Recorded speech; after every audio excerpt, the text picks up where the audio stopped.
Vous arrivez dans la salle et vous remettez au jury une feuille sur laquelle sont disposées les 2 questions que vous avez préparées durant l'année de bac. Le jury choisit l'une de ces 2 questions et à partir de ce moment démarrent les 20 minutes de préparation. À l'issue de ces 20 minutes, vous allez entrer dans le grand oral et démarrer 5 minutes de présentation de votre question. Sur le premier temps, vous êtes debout sans notes face au jury. Puis vous enchaînez sur 10 minutes d'interaction avec le jury qui vous pose des questions sur votre travail. Et enfin, 5 minutes de présentation de votre projet d'orientation ou de poursuite d'études. Vous êtes debout sans notes ou bien assis si vous le souhaitez durant les 2e et 3e temps.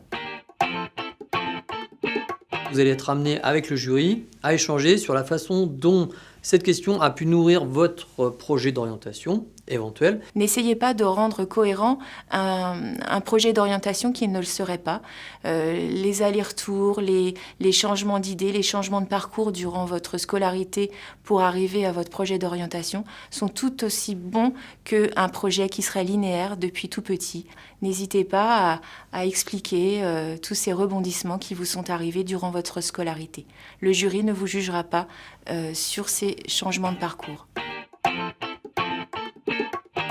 Votre jury est composé d'un spécialiste à qui vous allez montrer que vous avez des connaissances qui sont solides et appropriées, et un non-spécialiste, c'est-à-dire quelqu'un pour qui vous allez les mettre à disposition. Vous allez faire une espèce de vulgarisation de ces connaissances.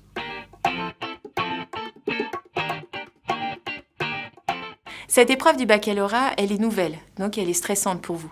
Mais rassurez-vous, le jury sera bienveillant. Ce que le jury va évaluer dans ce grand oral, ça va être votre capacité à être convaincant. Et le jury va évaluer votre prestation orale, la façon dont vous avez exprimé votre travail et comment vous avez interagi avec eux, et non pas votre personne ou votre personnalité.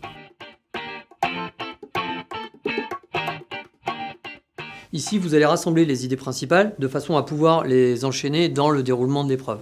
Ça peut être simplement lister quelques points que vous voulez absolument aborder, que vous avez peur d'oublier. Il ne s'agit pas de rédiger quelque chose que vous allez lire, bien sûr. Vous allez juste, par exemple, mettre des idées, faire un schéma, faire une carte mentale, faire une formule chimique sur laquelle vous allez vous appuyer.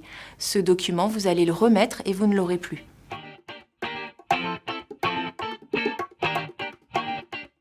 Non, l'esprit de l'épreuve, c'est que vous êtes pendant 5 minutes, vous présentez votre question sans note face à votre jury. Toutefois, le support que vous avez préparé durant les 20 minutes de préparation, vous pourrez y faire référence, vous pourrez vous appuyer dessus.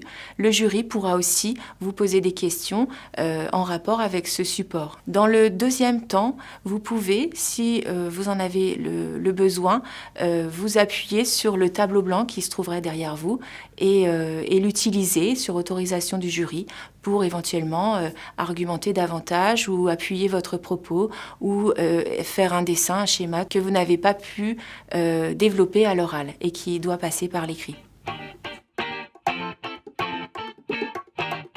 Les petites techniques pour essayer de gérer votre stress, eh bien évidemment, ça va être de s'entraîner. Essayez de vous entraîner un maximum avec vos camarades, avec vos professeurs qui peuvent vous faire des oraux blancs, avec votre entourage proche, votre famille et aussi avec votre téléphone portable. Vous pouvez très bien vous enregistrer, vous regarder et essayer de peaufiner votre grand oral. Un des conseils, ça serait déjà prendre conscience de la position de son corps dans l'espace, de l'orientation de son bassin vers le jury, et ensuite de travailler sur des exercices de respiration simples. J'inspire, j'ai une expiration longue, je réitère l'exercice 2 à 3 fois. Gérez aussi le temps, faites attention au temps, gardez bien en tête vos 5 minutes pour la présentation orale. Après, le jury vous guidera pour les autres temps. Et puis, pour vous rassurer, il est possible d'apprendre une toute petite partie. N'allez pas apprendre l'ensemble de votre grand oral, ce ne serait pas naturel et le jury s'ennuierait profondément.